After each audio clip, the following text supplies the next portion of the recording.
there's this term of Yiddishland, that we crafted, and I think by now it's a reality. It really exists.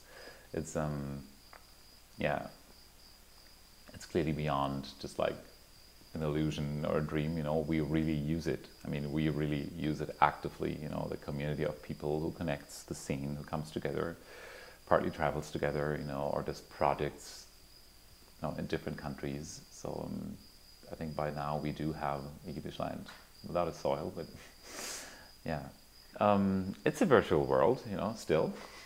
I mean, even when it works for us as a scene, and it's still here for a week and there for a week and somewhere else for a week. So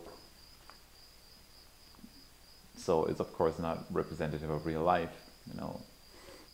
But I mean, Yiddishland is also, yeah, this is like completely Yiddishland when we're here.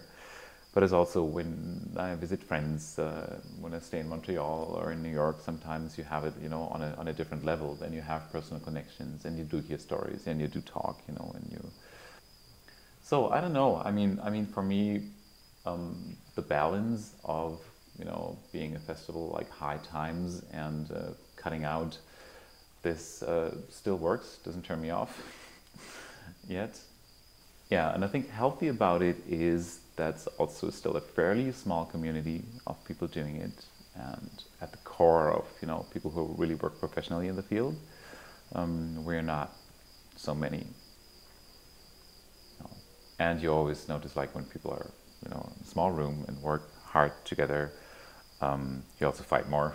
It's also difficult, and your personalities are just pushed, we like to or not. So sometimes it's also good that it's not longer and not all year. Definitely.